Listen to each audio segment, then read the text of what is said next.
ایک بات اچھی طرح ذہن نشین کر لیں، محبت یا عشق میں کامیابی یا ناکامی نام کی کوئی چیز نہیں ہے۔ محبت کا ملنا یا نہ ملنا بے معنی ہے۔ یہ ایک ایسا سچا جذبہ ہے جو ملنے یا نہ ملنے کی قید سے آزاد ہے۔ اگر آپ کو محبت مل گئی ہے تو یہ اللہ کا کرم ہے، اگر محبت نہیں ملی تو یہ اللہ کا احسان ہے، کیونکہ اس کیفیت میں آپ اللہ کی ذات سے بہت قریب ہو جاتے ہیں اور خود کو پہچاننے کی پہلی سیڑھی بھی یہی ہے۔ اور مجھے معلوم ہے کہ جب انسان کو محبت نہیں ملتی تو وہ ایک مشکل کیفیت سے گزرتا ہے، لیکن آپ نے اس درد کو نام دینا ہے، پہچان دینی ہے، دنیا میں کچھ کر کے دکھانا ہے۔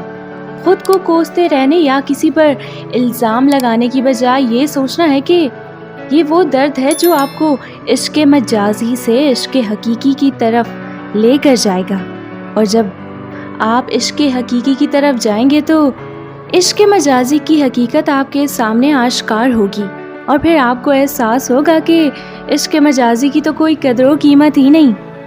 اس کی حقیقت ہیرے کی کان کے باہر پڑے مٹی کے ایک ذرے کے برابر بھی نہیں۔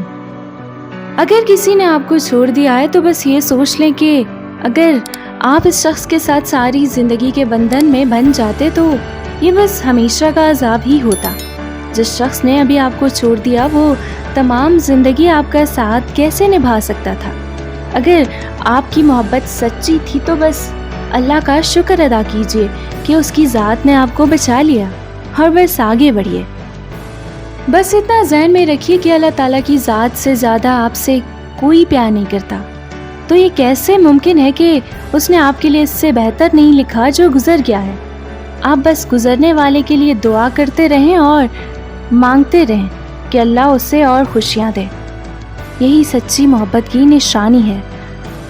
آپ کے والدین اور بہن بھائی آپ سے بہت محبت کرتے ہیں، اسی لیے ضروری ہے کہ کسی اور کی غلطی کی سزا آپ ان کو نہ دیں۔ ان کے ساتھ پہلے سے زیادہ محبت سے پیش آئیں اور ان کا خیال رکھیں۔ اپنی ذات کا محاسبہ کریں، سوچیں کہ کیا صرف دوسرے شخص کی غلطی تھی یا کہیں پر میں بھی غلط تھا۔ اگر آپ کو یہ محسوس ہوتا ہے کہ آپ بھی کہیں غلط تھے تو اپنے آپ سے عہد کریں کہ زندگی میں دوبارہ یہ غلطی نہیں دہرائیں گے۔ اور جناب، زندگی ابھی شروع ہوئی ہے، ختم نہیں۔ اور آخر میں بس اتنا کہنا چاہتی ہوں کہ آپ کسی بھی کامیاب شخص کی زندگی کے بارے میں پڑھ لیں، وہ سب اپنی زندگیوں میں اسی کیفیت سے گزر چکے تھے، تبھی انہوں نے اپنی ذات کی حقیقت کو پہچانا۔